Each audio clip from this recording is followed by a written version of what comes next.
श्रीमद् भगवद गीता के द्वितीय अध्याय के 60वें श्लोक का हम लोग कल मनन कर रहे थे, जिसमें भगवान श्री कृष्ण ने कहा था, यततो यपि कौन्तेय पुरुषस्य विपश्चित इंद्रियाणि प्रमाथीनि हरन्ति प्रसभम मनः। श्लोक का अर्थ है, कारण कि हे कुंती नंदन, यत्न करते हुए विद्वान मनुष्य को भी प्रमथनशील इंद्रियां उसके मन को बलपूर्वक हर लेती हैं। इस श्लोक की व्याख्या में हमने 4 बातें प्रमुखता से देखी थी, अथवा 4 बातें देखना चाहते थे। कुछ की चर्चा हो पाई थी, कुछ की नहीं हो पाई थी। तो पहली बात तो भगवान यहाँ ये कहते हैं कि साधक को तब तक अपने ऊपर, अपनी इंद्रियों के ऊपर विश्वास नहीं करना चाहिए, भरोसा नहीं करना चाहिए। वो खुद चेक कर सकता है कि अंदर उसका कहीं ना कहीं एक सेंस ऑफ इम्पोर्टेंस बना हुआ है कि नहीं संसार के लिए। आपको डायरेक्ट क्वेश्चन किया जाए आपसे, तो ये क्वेश्चन ये रहता है भगवान की तरफ से कि आपको ऐसा लगता है कि नहीं कि पैसा अगर मिल गया मुझे, पद मिल गया मुझे, अगर मनो अनुकूल भोग मिल गए मुझे, तो मज़ा आ जाएगा, बड़ा अच्छा रहेगा। अथवा इनकी प्राप्ति को आप उपलब्धि मानते भी हैं कि नहीं। तो इनकी प्राप्ति को तो उपलब्धि मानते हैं और ये मिल जाए तो सुख भी है, पर इसमें फंसना नहीं है, ये बात अलग बात है। तो बोल रहे कि जब तक आप ऐसा मानोगे कि इनकी सत्ता है और इनकी महत्ता है और ये सुख देने वाली चीज़ें हैं, ऐसा अगर आप मानते हैं, तो इसका मतलब है कि आपकी उसमें रस बुद्धि है, आपकी उसमें सूक्ष्म आसक्ति है। और जब तक ये सूक्ष्म आसक्ति है, तब तक आपका उसमें फंसने का, उसमें आपके पतन की संभावना पूरी रहती है। तो आप अपने पे भरोसा नहीं कर सकते हैं जब तक आप मानते हैं कि स्त्री में सुख है, धन में सुख है, मान में सुख है। तो आप अपने मन पे भरोसा नहीं कर सकते कि कब वो आपको धोखा दे जाए और वो आपके द्वारा ऐसा कोई आचरण करवा ले। दूसरी बात जो हमने यहाँ देखी थी प्रमुखता से, कि भगवान बोलते हैं कि ये इंद्रियां जो हैं प्रमथनशील हैं। प्रमथनशील का मतलब होता है कि ये मन को मथने वाली हैं। अर्थात इसका अभिप्राय ये है कि ये जो इंद्रियां हैं, ये आपको बार बार प्रलोभन देंगी। जिन चीज़ों में आप सुख मानते हैं, वहाँ से आपने अपने को विड्रॉ तो कर लिया, हटा तो लिया, लेकिन जब जब वो अवसर आएगा, वो उपलब्धि होगी, जब वैसा आपको वातावरण मिलेगा, तो आपका मन फिर से आपको प्रलोभन देगा कि क्यों ना इस अवसर का लाभ ले लिया जाए। हमने एक अच्छे साधक से बोला कि भाई, कामनी कांचन कीर्ति ही भगवत प्राप्ति में प्रमुख बाधा है। तो उनका उत्तर सुनने लायक है। तो कहने लगे कि स्वामी जी, वो तो ठीक है कि ये सब बाधा है, लेकिन इसकी उपलब्धि भी आसानी से नहीं होती है, और ये भी किस्मत वालों को ही होती है। इसका मतलब देखो, आप कहीं बड़ा इम्पोर्टेंस बैठा हुआ है। बोले लोग, दुनिया तो इसी के पीछे भाग रही है। मैंने कहा दुनिया की बात छोड़ो, हम तो आपकी बात कर रहे हैं, हम तो आपस में बात कर रहे हैं, साधक को क्या करना चाहिए ये बात कर रहे हैं। बोले हाँ, वो तो ठीक है, आपका कहना सही है, पर यह भी आसानी से उपलब्ध नहीं होती। मतलब कहीं ना कहीं इसके प्रति महत्व बुद्धि बैठी हुई है। जिस धन को आप अपने लाइफ टाइम में यूज़ नहीं कर सकते, उस धन की प्राप्ति भी अगर आपको हो रही है, आपको मालूम है कि मैं अपनी लाइफ टाइम में खर्च नहीं कर पाऊंगा मैं, चाहे वो प्लाट हो, चाहे वो गोल्ड हो, चाहे वो कैश हो, पर फिर भी अगर उसको मिलता है तो बोलता है अभी आती लक्ष्मी किसको खराब लगती है। बोले साधक को लगती खराब, क्योंकि अब मेरा मन इसमें अटक जाएगा, मैं भगवान का भजन नहीं करूँगा, इन व्यवस्थाओं में लगा रहूँगा। तो कहते हैं जब तक आपकी सूक्ष्म आसक्ति है, तब तक आपने भले अपने मन को और इंद्रियों को वहाँ से हटा लिया, लेकिन वो बार बार आपको जब जब प्रपोजल आएगा, जब जब वो परिस्थिति आएगी, वो आपके मन के द्वारा आपको भटकाने का प्रयत्न किया जाएगा कि मौके का फ़ायदा ले लो, एकदम से खिंचाव सा दिखेगा। क्यों? क्योंकि अंदर संस्कार था, अब अवसर आ गया। एक संत ने अपने प्रवचन में किया, हम लोग कई बार किसी किसी की निंदा करते हैं कि देखो इनने ऐसा गलत काम कर दिया। उनकी निंदा मत करो, भगवान को धन्यवाद दो कि भगवान ने आपको अवसर नहीं दिया। कई बार आदमी को अवसर नहीं मिलता है, इसलिए करता नहीं है वो। मुझे याद है, एक हमारे से जुड़े हुए साधक हैं, वो एक बड़ी पोस्ट पर जॉब करते रहे, तो वो कहने लगा कि स्वामी जी हमारा तो जो पैसा ना 100% टैक्स पेड होता है, बिल्कुल वाइट मनी है, ब्लैक का कोई काम ही नहीं है। आदमी को खुद को याद नहीं रहता, हम लोग को कई बातें बहुत पुरानी भी याद रह जाती हैं। अब उन्होंने वो जॉब छोड़ दिया, अब वो अपना व्यक्तिगत कुछ कर रहे हैं, प्राइवेट कंपनी के साथ जुड़कर भी कुछ कर रहे हैं। अब वहाँ पे उनको संभावना है कि कितना शो करना है, कितना नहीं शो करना है, कितना टैक्स बचाना है ना, कितना पे करना है। अब वो सब वो कर रहे हैं जो व्यापारी करते हैं। तो वो पहले जो बड़े धमाके से बोलते थे, वो धमाके से इसलिए बोलते थे कि वो उनकी मजबूरी थी, उनको टैक्स पे करना ही था। अब आपके हाथ में, अब आप कर सकते हैं तो आप कर रहे हैं, आधा कर रहे हैं, नहीं करना चाहे तो और कम कर सकते हैं, चाहें तो पूरा भी पे कर सकते हैं। तो भगवान को इस बात के लिए धन्यवाद देना चाहिए कि भगवान, वो अमुक व्यक्ति ने ये कांड कर दिया, उसने ये पाप कर दिया, उससे ही गलती हो गई, आपको भगवान ने अवसर नहीं दिया, ऐसी परिस्थिति नहीं दी, ये भी भगवान की कृपा है, बचा के रखा है आपको। तो यहाँ भगवान श्री कृष्ण कह रहे हैं, ये इंद्रियां जो हैं, इस श्लोक में कहा भगवान ने, ये कैसी हैं? इंद्रियाणी प्रमाथिनी, ये प्रमथनशील हैं, ये मन को मत डालती हैं। जैसे कोई बच्चा होता है ना, बार बार एक बात के लिए जिद करता है, उसके मम्मी पापा परेशान हो जाए, चलो इसकी इच्छा पूरी करो, है ना। तो आदमी सोचता है अरे बार बार मन में थॉट आ रहा है, बार बार आ रहा है, यार करके निपटाओ इसको भी। अरे काहे को निपटाओ भैया, कितनी बार तो निपटाया, आप फिर वापस करोगे, और फिर आज कर रहे हो, कल फिर करने की इच्छा होगी, कब तक करोगे? बोले बड़ी इच्छा हो रही है, वहाँ जा कर के ऐसा करें, वैसा खाएं, वैसा पिएं, वैसा घूमें। अब बार बार मन को अवॉइड तो कर रहे हैं, पर अब क्या करें, आता है थॉट, कर डालो, ख़त्म करो, ख़त्म नहीं होता। रमन महर्षि जी ने कहा है, हमारे शास्त्रों ने कहा है, महाभारत का श्लोक है, भागवत का श्लोक है, विष्णु पुराण का श्लोक है, एक ही श्लोक 3 ग्रंथों में मिलता है कि आपकी इंद्रियों को अगर आप भोग सामग्री सप्लाई करेंगे, भोग प्रदान करेंगे, तो उससे आपकी कामना शांत होने वाली नहीं है, बल्कि और बढ़ने वाली है। आप खुद सोचो ना कि कहीं मानो कहीं कोई अग्नि जल रही है, होलिका दहन हो रहा है, मानो अग्नि जल रही है, अब उसमें जाकर के आपने और पेट्रोल डाल दिया, तो अग्नि बढ़ेगी कि घटेगी? बढ़ेगी। कामना एक अग्नि है, और जो आप उसमें विषय का भोग करते हो वो ईंधन का काम करता है, तो और संस्कार अधिक गहरा होता है। हमारे पूज्य स्वामी कृष्णानंद जी कहते थे कि कोई सुख का इम्पल्स उठा आपको कि ये सुख लेना है मुझे, तो अगर आपने उसको सहन नहीं किया और उसको फुलफिल कर लिया, उसको ग्रहण कर लिया, तो परिणाम क्या होगा? आप लोगों को दिखाई दे रहा है?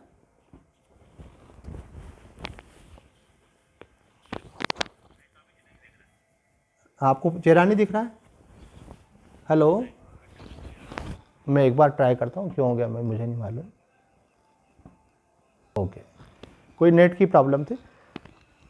तो साधक को ये बात समझना चाहिए कि सूक्ष्म जब तक अंदर आ सकती है, मन कभी भी धोखा दे सकता है, इसलिए उस परिस्थिति में जाने को ही अवॉइड करना चाहिए। बोले मैंने तो पीना छोड़ दिए, पीना तो छोड़ दिए, लेकिन पीने में मज़ा है, ये अभी छूटा है कि नहीं? बोले नहीं, ये नहीं छूटा है। तो इसलिए भी पीने वालों का संग मत करो, उस गली से मत जाओ, उस महफिल में मत जाओ, है ना। ये एक उपलक्षण है, इसके द्वारा बाकी चीज़ें आप समझ सकते हैं। तो आप जिन चीज़ों में आपकी रस बुद्धि रही है, वहाँ से आपने मन को हटा लिया है, भले मन को हटा लिया है, इंद्रियों को हटा लिया है, लेकिन अब वो परिस्थिति को भी आपको अवॉइड करना है। अगर आप जाएंगे तो वापस से वो चीज़ें शुरू हो सकती हैं। इसलिए कई लोग कुछ चीज़ों को छोड़ देते हैं, लेकिन वो कंपनी नहीं छोड़ते हैं।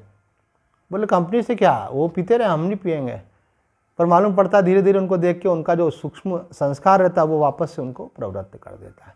इसलिए त्याग का भी महत्व है, केवल संयम की बात नहीं है, बाह्य त्याग का भी इम्पोर्टेंस है, क्योंकि परिस्थिति के आने पर मन आपको प्रलोभन देगा। ये बात भगवान इस श्लोक में कह रहे हैं। तीसरी बात भगवान ने जो इस श्लोक के अंदर कही है कि भगवान कह रहे हैं कि जो विपश्चित है अर्थात विद्वान व्यक्ति है उसको भी ये इंद्रियां धोखा दे देती हैं। विपश्चित का भगवान का अभिप्राय है कि जिसने शास्त्र का श्रवण मनन किया है, जो विवेक विचार करके इन विषयों के दोषों को जानता है और जो इनसे अपने मन को हटाने का प्रयत्न भी कर रहा है। वो ये चाह रहा है कि मैं इसमें फंसूं नहीं और इनसे अपने हटाने को प्रयत्न भी कर रहा है। ऐसे विद्वान को भी अगर भगवान कह रहे हैं कि उसको भी पतन होने की संभावना रहती है। कब तक रहती है? जब तक अंदर सुख बुद्धि बनी हुई है। भाई संसार में मजा तो है, भले अपने को उसमें फंसना नहीं है, भले उसमें आसक्त होने से परमात्मा से वंचित हो जाएंगे, भले अब ज़िंदगी अपनी निकल गई है, अब 50 साल तक सब दुनिया देख ली, अब तो कम से कम उसको छोड़ें, ऐसा व्यक्ति बोलता है। पर ये तो है, मजा तो है, हमने भी लिए हैं, अब हमारी उम्र निकल गई, अब बच्चों की उम्र है, बोले रहे अब हमको तो चाहिए अब भगवान की भक्ति करें। कहीं ना कहीं आप जो बोल रहे हो ना कि मज़ा है, सुख है, इसका मतलब क्या है कि वहाँ से महत्व बुद्धि आपकी हटी नहीं है, उसकी सत्ता को और महत्ता को आप स्वीकार कर रहे हैं, इसलिए आपके फिर से उसमें फंसने की संभावना है। तो भगवान यहाँ कह रहे हैं कि इसके लिए साधक को सावधान भी होना चाहिए। और एक और महत्वपूर्ण बात भगवान ने यहाँ कह डाली कि इंद्रियां अगर आपके वश में भी हो गई हैं और आपको वो प्रलोभन नहीं भी दे रही हैं, तो एक दूसरी तरफ रिस्क रहती है कि आपको ऐसा ईगो आ सकता है, अहंकार आ सकता है कि अभी मेरी इंद्रियां मेरे वश में, आप मुझे मेरे सामने कुछ भी खाओ पियो, कुछ करो, कुछ चला दो, हमको कोई फ़र्क नहीं पड़ता। चाहे टीवी में कुछ भी चलता हो, चाहे कोई लोग क्या बातें करते हों, चाहे कुछ भी खा पी रहे हों, कुछ भी हो रहा हो, हम तो किसी भी माहौल में रहते हैं, लेकिन माहौल पे अपना रंग चढ़ाते हैं, माहौल का रंग अपने ऊपर नहीं चढ़ने देते हैं ऐसे। तो बोले जब तक आपको ब्रह्म ज्ञान नहीं हो गया है तब तक आप भरोसा मत करना, कभी भी रिवर्स हो सकता है। अभिमान नहीं करना चाहिए साधक को। इसलिए शंकराचार्य निश्चलानंद जी महाराज ने एक प्रवचन में ये बात कही थी कि अगर अभिमानी हो ना तो मैं साधक को इसका अभिमान होना चाहिए, मैं सिद्ध हूँ, ये अभिमान नहीं होना चाहिए। क्योंकि अभिमान जो है वो ये बतलाता है कि काम बनाने नहीं, अभिमान अंतःकरण में ही होता है, आत्मा में नहीं होता है। अब जैसे हमारे शास्त्रों में दृष्टांत दिए हैं बहुत सारे कि नारद ऋषि तपस्या में बैठे थे और जैसा पुराणों में बताते हैं कि तपस्या में बैठे तो इंद्र जी को लगा ये हमारा आसन डोल रहा है, कोई इतनी तपस्या कर रहा है कि इंद्रपद का अधिकारी हो रहा है। तो विघ्न डालने के लिए अप्सराओं को भेजा, अप्सराएं नृत्य करती रही, पूरा वातावरण वैसा बन गया कुछ। नारद जी प्रभावित नहीं हुए, आखिर उन्होंने हाथ जोड़ करके उनको प्रणाम किया, बोले हमने आपको विघ्न डाला, क्षमा करें। उन्होंने कहा नहीं, हम तुम्हारी इन सब क्रीड़ाओं से कोई हम प्रभावित नहीं हुए। अब उनको अभिमान हो गया, आप सब कथा से परिचित हैं। उसके बाद वो जो है ब्रह्मा जी के पास जाकर बोले, ब्रह्मा जी के मानस पुत्र हैं। उन्होंने कहा ठीक है, बहुत अच्छी बात है, लेकिन ये बात जो है विष्णु जी को मत कहना। फिर वो शिव जी के पास गए तो उन्होंने कहा मुझे तो कहा है, लेकिन उन लीलाधारी भगवान विष्णु को मत कहना। अब उनको लगा जब बात मेरी उपलब्धि है तो क्यों नहीं कहूँ। आखिर उन्होंने जाके वहाँ भी कही। उन्होंने कहा अरे वाह, तुम इंद्रियों पर विजय प्राप्त कर चुके हो, इंद्रियजयी हो गए। बोले बिल्कुल हो गए, आपका आशीर्वाद है, बिल्कुल हो गए। बोलते आशीर्वाद है, ज़्यादा जोर इस पर रहता है कि मैं हो गया हूँ ऐसे। फिर परिणाम क्या हुआ आप सब जानते हैं। फिर भगवान ने माया रची और वो राजा की पुत्री अति सुंदर, उसको देखकर उनके मन में आ गया, उसकी पत्रिका देख रहे हैं, हाथ देख रहे हैं, उन मन में आ रहा है कि इससे मेरा विवाह हो जाए। तो कहने का अभिप्राय ये है कि अभिमान करने से फिर पतन होता है, इसलिए अभिमान नहीं करना चाहिए और सोचना चाहिए कि भगवान की कृपा से बचे हुए हैं। अब अगले श्लोक में भगवान इसी को आगे बढ़ा रहे हैं। अभी ये प्रसंग पूरा नहीं किया, अगले श्लोक में बोल के पूरा करते हैं। भगवान कहते हैं तानि सर्वाणि संयम्य युक्त आसीत मत्परा वशे ही यस्येन्द्रियाणि तस्य प्रज्ञा प्रतिष्ठिता। अब प्रसंग के बाद प्रसंग आते जाएंगे, लेकिन एक लाइन मत भूलना आप। वो कौन सी काम की लाइन है? वशे ही यस्येन्द्रियाणि तस्य प्रज्ञा प्रतिष्ठिता। भगवान ये कहना चाह रहे हैं यहाँ पर कि जब तक आपकी इंद्रियां आपके वश में नहीं है तब तक आपकी प्रज्ञा प्रतिष्ठित नहीं हो सकती। तानि सर्वाणि संयम्य, श्लोक का अर्थ है साधक उन संपूर्ण इंद्रियों को वश में करके मेरे परायण होकर बैठे क्योंकि जिसकी इंद्रियां वश में हैं उसी की बुद्धि स्थिर होती है। किसमें? अपने आत्मस्वरूप में, ब्रह्म स्वरूप में स्थिर होती हैं। अब यहाँ पे भी 4-5 महत्वपूर्ण बिंदु हैं जिसका अपन चर्चा करेंगे। कि सबसे पहली बात यहाँ जो कही है, युक्त आसीत मत परा, कि अगर आप अपनी साधना में सफलता चाहते हो तो आपके अंदर एक बिल्कुल जिज्ञासा होनी चाहिए, लगन होनी चाहिए और प्रयत्न होना चाहिए। लेकिन एक बात जानो कि ये सब अगर आप कर रहे हो लेकिन आपने भगवान का आश्रय छोड़ दिया तो आपका अभिमान आपको उस उपलब्धि तक जाने नहीं देगा। मानो मैं घंटों बैठ के जप करता हूँ, ध्यान करता हूँ, स्वाध्याय करता हूँ, सत्संग करता हूँ और कोई विषय चिंतन नहीं करता हूँ, लेकिन मेरे अंदर ये बात है कि मैं ऐसा करता हूँ, तो ये अपने आप में एक बात है। ऐसा सोचना चाहिए कि भगवान की कृपा से ऐसा हो पा रहा है, भगवान की कृपा है इसीलिए ये संभव हो पा रहा है। तो जब आप भगवान का आश्रय लेकर के ये करते हैं तब तो आपको सफलता मिल जाएगी। अगर आप अपने अहम का आश्रय लेकर के चल रहे हैं तो अहम की सामर्थ्य सीमित है, वो कहीं न कहीं जाकर के विषयों का बल जो है उसको परास्त कर देगा। संत बतलाते हैं कि भगवान ने अपने से ज़्यादा शक्ति माया को दी हुई है। तो अगर आप माया पर विजय प्राप्त करना चाहेंगे तो नहीं कर सकते। कैसे प्राप्त होगी? जब आप भगवान के शरण हो जाएंगे। श्लोक में कहा भी है कि मम माया दुरत्या, भगवान कहते हैं मेरी माया बड़ी प्रबल है। भगवान खुद बोल रहे हैं, उनकी बनाई हुई माया है, मम माया दुरत्या। फिर आगे बोलते हैं मामे वये प्रपद्यन्ते माया मेताम तरन्तिते, लेकिन जो मेरी शरण में आ जाता है उसको माया प्रभावित नहीं करती है। इसके लिए ठाकुर रामकृष्ण परमहंस से एक उदाहरण देते हैं कि मछली पकड़ने वाला नदी के किनारे पर बैठ कर के मछलियाँ पकड़ रहा है, वो अपना जाल जो है नदी में फेंकता है। जो दूर दूर मछलियाँ होती हैं वो सब उसमें फंस जाती हैं, लेकिन कुछ मछलियाँ जहाँ वो बैठा है बिल्कुल उसके पास में होती हैं। जाल तो दूर फेंका उसने, तो पास वाली मछलियाँ बच जाती हैं। इसी प्रकार से जो भगवान के शरण होते हैं उनकी रक्षा होती है। एक अन्य श्लोक में कबीर साहब जी ने भी कहा है कि चलती चाकी देखकर दिया कबीरा रोए और दो पाटन के बीच में साबुत बचा न कोई। तो कमाल ने क्या कहा कि कीले से जो लगा रहे तो बाल न बाका हो, वो कीला ही परमात्मा है। तो आप की सफलता का श्रेय आप भगवान को दें, अपने को देंगे तो उसका अभिमान हो जाएगा। प्रयत्न पूरा करना है। मैं फिर से वो वाक्य स्वामी सत्यानंद जी महाराज का रिपीट करूँगा, जो स्वामी जी ने बहुत ही मर्म वाली बात कही है कि do as if everything depends upon you and believe as if everything depends upon God. आपको अपना प्रयत्न करते समय इस प्रकार से प्रयत्न करना चाहिए जैसे तो सब कुछ आप ही करने वाले हो, लेकिन अंदर में ये विश्वास होना चाहिए कि ये करवाने की शक्ति देने वाले भी भगवान हैं, उनकी कृपा से ही ऐसा हो रहा है। तो करने में प्रयास में कंजूसी नहीं और विश्वास में, भगवान पर विश्वास में कमी नहीं। दूसरी बात जो यहाँ कही है भगवान ने, तानि सर्वाणि संयम्य, पहले इंद्रिय संयम की बात तो कही है, पर यहाँ सर्वाणी शब्द का प्रयोग करके भगवान बतलाते हैं कि आप चेक करो। जैसे हमारे यहाँ साफ़ सफाई होती है तो कर्मचारी जब सफाई कर देता है तो बोला स्वामी जी काम हो गया, तो मैंने कहा हम पूरे टाइम तो खड़े होकर देख नहीं सकते, पर अभी एक बार देख लेते हैं। फिर सब कमरों में देखते हैं, फिर किसी कमरे में मैंने कहा देखो यहाँ ये आपने कैसे सफाई करी है, कमी रह गई ना।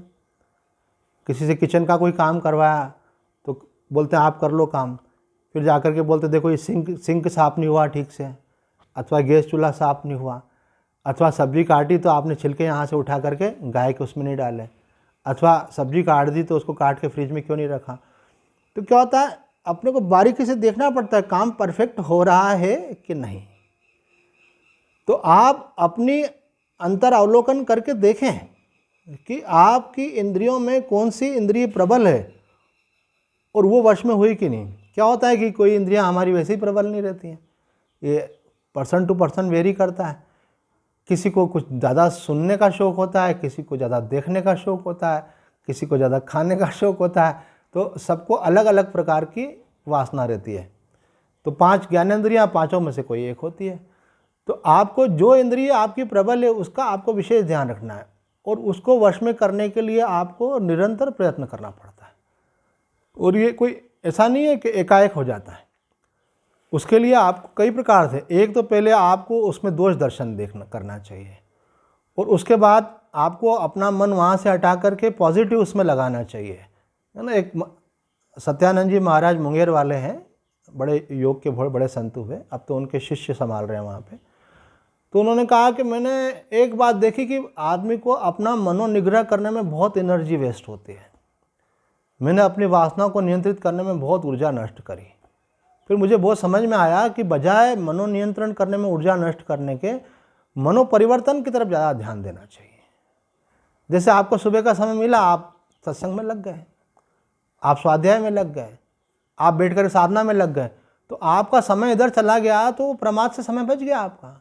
अब आपको 8 बजे सत्संग में बैठना है तो आप 7 बजे उठ ही जाएंगे, और जिसको बैठना नहीं सत्संग में तो बोले उठ जाएंगे, अभी तो लॉकडाउन चल रहा है, अभी तो ये चल रहा है, कुछ भी बहाना बनाएगा। तो भले आप रात को देर से भी सोएंगे, लेकिन अगर आप सत्संग प्रेमी हैं तो क्या होगा, बोले सत्संग के बाद देखेंगे, भले आधा घंटा लेटना होगा तो लेट जाएंगे, पर अभी तो उठना है। तो आप सकारात्मक चीज़ में मन को लगाएंगे तो नकारात्मक चीज़ों से आप अपने आप छूटते चले जाएंगे। हमारे गुरुदेव ने भी एक श्लोक बताया था, शंकराचार्य जी ने, कि भाई एक श्लोक का अर्थ ये है कि भाई कोई आपसे पूछता है कि क्या कर रहे हो, तो बोले अभी तो सुबह उठे हैं, ध्यान कर रहे हैं। बोले अब क्या कर रहे हो, बोले अब बस स्नान के लिए जा रहे हैं। बोले अब क्या कर रहे हो, बोले अभी पूजा पाठ चल रहा है। बोले अब क्या कर रहे हो, बोले अब बस नाश्ता ही करने वाले हैं। बोले अब क्या कर रहे हो, बोले अब अमुक कार्य में प्रवृत्त होने जा रहे हैं। तो अगला व्यक्ति बोलता कभी फुर्सत भी मिलती है कि नहीं, बोले मन को फुर्सत मत दो, मन को आप अच्छे कार्यों में, अपने कर्तव्य में लगातार व्यस्त रखो। फुर्सत मिलेगी तो फालतू काम करेगा, फुर्सत मिलेगी तो अन्यथा प्रवृत्ति होगी। धीरे धीरे करके उसको कट करना चाहिए, बाहरी चीज़ों को कट करके अच्छी चीज़ों में मन को लगाना चाहिए। आपका सारा समय ऐसा भरा हुआ होना चाहिए अच्छी चीज़ों से कि बुरी चीज़ों को आने का अवसर ही नहीं मिले।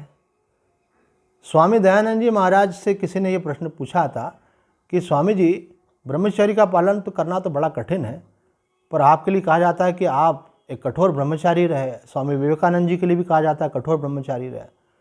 तो दयानंद जी का भी प्रसंग है। तो दयानंद जी ने कहा कि मैं शास्त्र अध्ययन में इतना मेरा समय और मन लगा रहा कि मुझे बाकी चीज़ों को सोचने की फुर्सत ही नहीं होती थी। यदा कदा कभी उनका विचार आता भी, लेकिन उधर ध्यान देने का मुझे अवसर ही नहीं होता था। देखो, स्वामी दयानंद जी ने भी उपनिषदों पे भाष्य लिखा।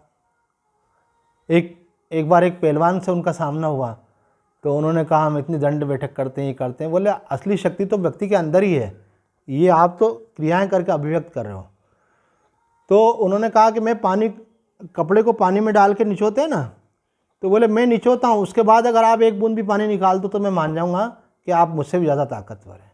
तो स्वामी जी ने कहा ठीक है। उसने कपड़ा पानी में डाला और उसके बाद में यूँ निचोया, जितना पानी निकाल सकता था वो पहलवान ने निकाल दिया। अब स्वामी जी को दिया गया तो स्वामी जी ने और कस के निचोया। बोली ये अंतर की शक्ति होती है, ये संयम की शक्ति होती है। स्वामी विवेकानंद जी ने एक से अधिक जगह कहा है कि मेरे जीवन की सफलता का रहस्य है मेरा संयम।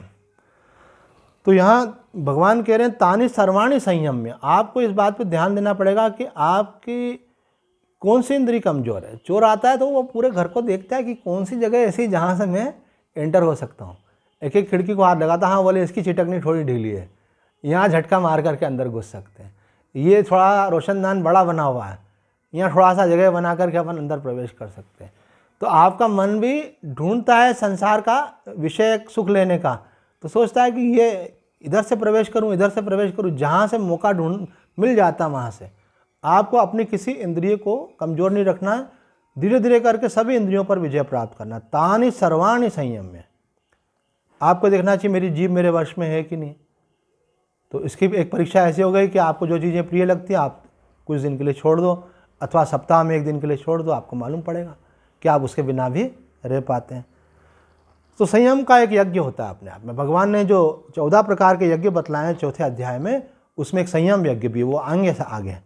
तो भगवान यहाँ पे कह रहे तानि सर्वाणि संयम युक्त आसीत मत्परा।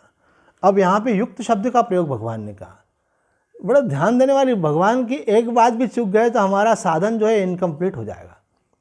युक्त आसीत बोल रहे हैं भगवान की, एक तो आसीत बोल रहे हैं बैठ कर भजन करना चाहिए। मुझे कई लोग बोलते हैं स्वामी जी हमारे पास तो टाइम ही नहीं है, तो क्या हम चलते फिरते भगवान का भजन करें और अच्छे काम करें तो ये पर्याप्त नहीं होगा क्या? बोले ये पर्याप्त नहीं है। भगवान बोले युक्त आसीत, ये छठवें अध्याय में भी ये श्लोक आएगा, बैठ कर के भजन करने का, वहाँ पे भी बैठने की बात कही है भगवान ने। क्योंकि जब आप कोई दूसरा काम करते हुए भगवान का भजन करते हैं तो 50% मन उसमें, तो 50% आपका भजन में।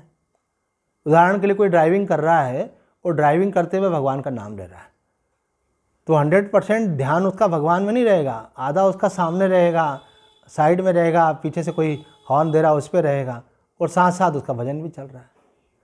अगर वो सारा ध्यान भगवान में लगा ले तो फिर तो एक्सीडेंट पक्का हो ही जाएगा, क्योंकि उसको मालूम ही नहीं पड़ेगा क्या कर रहा है वो।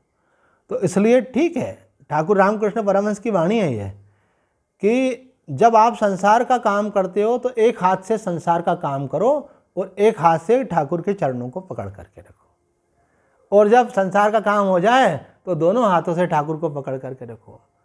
अब कई लोग बोलते हैं संसार का काम खत्म ही नहीं होता है स्वामी जी, हमको तो रात के 11-12 ऐसे ही निकल हो जाती है। तो वो कभी ख़त्म होने वाला भी नहीं है, उसमें आपको खुद को उसकी मर्यादा निर्धारित करनी पड़ेगी।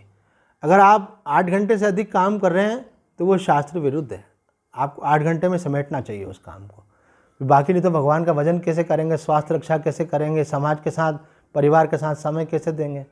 तो भगवान यहाँ कह रहे हैं युक्त आसीत, बैठ करके आपको साधना अवश्य करना चाहिए।